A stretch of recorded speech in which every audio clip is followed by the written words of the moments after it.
अहमदाबाद में जो plane crash हुआ है वह बहुत ही दुर्भाग्यपूर्ण है। उसमें पूरे देश में चर्चा बनी हुई है कि प्लेन क्रैश होने के कारण मृतकों की संख्या 275 अब पहुंच गई है। जबकि ऐसा माना जा रहा है कि जो प्लेन क्रैश हुआ है उसकी उच्च स्तरीय जांच होनी चाहिए और जो भी दोषी हो उसे सख्त से सख्त सज़ा मिलनी चाहिए, क्योंकि उसमें विदेशी नागरिक भी थे, भारत के नागरिक भी थे और जहां वो प्लेन क्रैश हुआ है, जिस हॉस्टल पे क्रैश हुआ है वह हॉस्टल MBBS डॉक्टरों का था। वहाँ पर बहुत सारे डॉक्टर अपनी जान गंवा बैठे। हमारे भारत में एक प्राइवेट कंपनी है, उसे ठेका दे दिया गया है।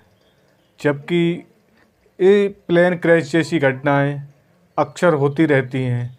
कभी रनवे धंस जाता है, कभी प्लेन क्रैश हो जाता है, कभी लोडिंग के कारण कहीं प्लेन उतारना पड़ता है। लेकिन ये सब सारी घटनाएं देश में होती रहती हैं, लेकिन कोई इस तरफ ध्यान नहीं देता है।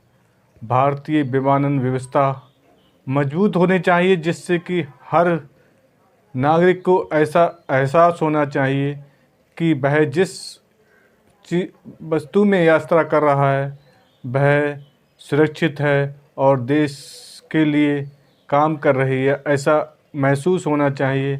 हमारे देश में कभी रेलवे ट्रैक को उखाड़ दिया जाता है जिस कारण हादसा हो जाता है, कभी एक रूट पर डबल ट्रेन आ जाती है उसके कारण हादसा हो जाता है। लेकिन इन हादसों के से सबक लेकर नई एक रणनीति बनाना चाहिए, जिससे कि भविष्य में ऐसी घटनाएं ना हो और हमारे देश में आम नागरिकों को, अपने परिवार वालों को, किसी व्यक्ति को खोना ना पड़े।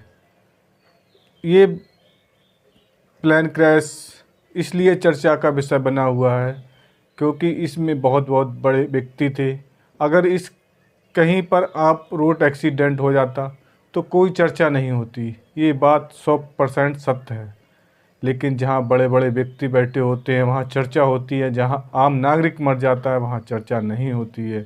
जहां जो 275 की जगह 2075 व्यक्ति मरते, लेकिन क्या होता, बस अखबार में निकलता एक दिन, उसके बाद वह समाप्त हो जाता। लेकिन विषय ये भी सही है क्योंकि इस पर सभी लोग सोचना चाहिए, चाहे छोटा हो बड़ा हो, हादसा होता है, लेकिन इससे सबक लेकर हमें आगे नए तरीके ढूंढना चाहिए जिससे कि प्लेन क्रैश ना हो। और मेरी संवेदना है कि जितने भी मृतक हुए हैं उनके साथ मैं गहरा शोक व्यक्त करता हूं और सभी से उनके परिवार को आगे सुरक्षित रहने के लिए शुभकामनाएं।